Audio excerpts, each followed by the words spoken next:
well, most of us will know that it can be a bit awkward when you are applying for and interviewing for jobs, you, the prospective employee, them, the prospective employer, perhaps vice versa, if you own a business or employ people. Sort of a weird mashup, isn't it, of like a date and a business negotiation and a consulting session and a whole bunch of other things.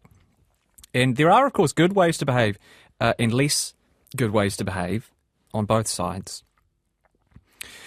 Recently, a friend of the show, Stu Donovan, no relation, but great last name, sent out a tweet about a really annoying experience a friend of his had recently who was interviewing for jobs. So earlier today, I dialed Stu up and we had a wee chat.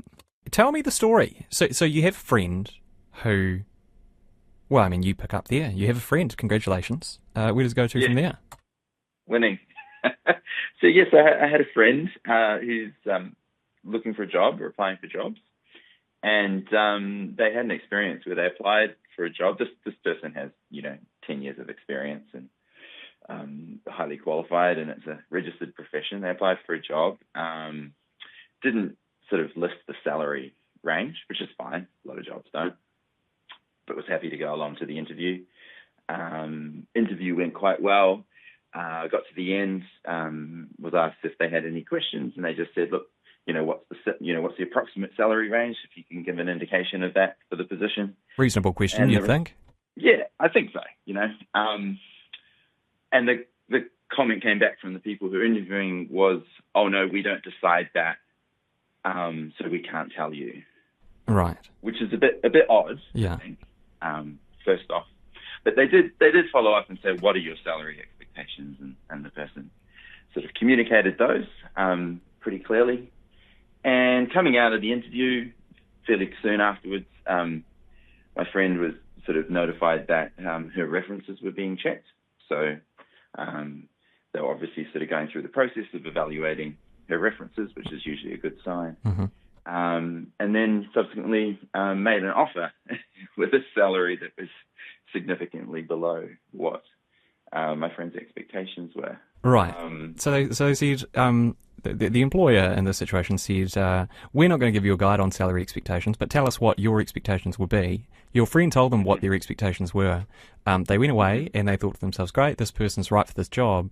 We're going to offer them a job. We know how much money they want, but we're going to offer them 10, 15% lower than that, and hopefully they'll take it.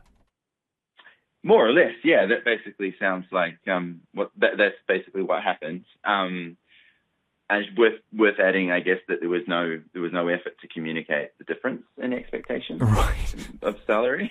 It was just basically the offer landed in the email inbox. And I think my friend's reaction was really very much, immediately thanks but no thanks. Yeah. And I think their frustration was as much about knowing that the company had effectively wasted their time, the employer, potential employer, and that also wasted the time of their referees, Mm.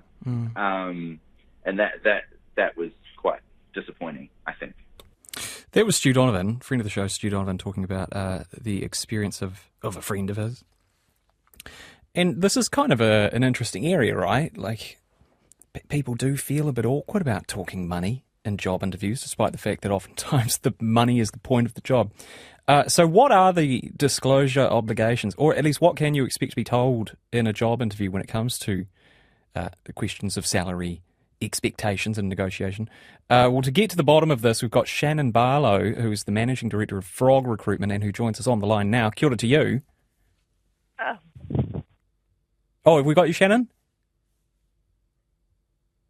Shannon, can Hi, you hear can me? you... Oh, yep, we've got you. You can hear me all right, can you? I can hear you, sorry. All right, fantastic. No, good stuff. We're back, we're live? Yeah, we are indeed. Yes. We've got the gremlins out of the tech system. Yeah. Shannon, all good. I'm not sure whether did you hear Stu talking there about his friend's situation? I did, and what a shocking example and a colossal waste of time for everyone.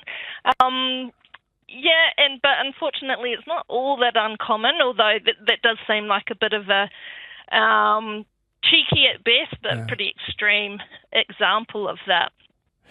Is it? I mean, what are the legal obligations or requirements when it comes to salary if you're advertising a job? Like, if you're looking for a job, are there things that you can revert to, things that you can, reasonably expect a prospective employer to do when it comes to salary? Yeah, so I guess it differs in who's advertising. So with agency recruiters like myself, we will usually post what the salary is. So we know that salary is one of the most important things, right, to job seekers, if not the most important most of the time. So we want to be able to promote that. So we'll run a blind ad, so we're not disclosing the company so that we can list the salary, and that can be most of the time, a real selling point. But I guess it's a different story when you're advertising directly. So, you'll be aware most employment agreements in New Zealand will probably have a clause around salary confidentiality.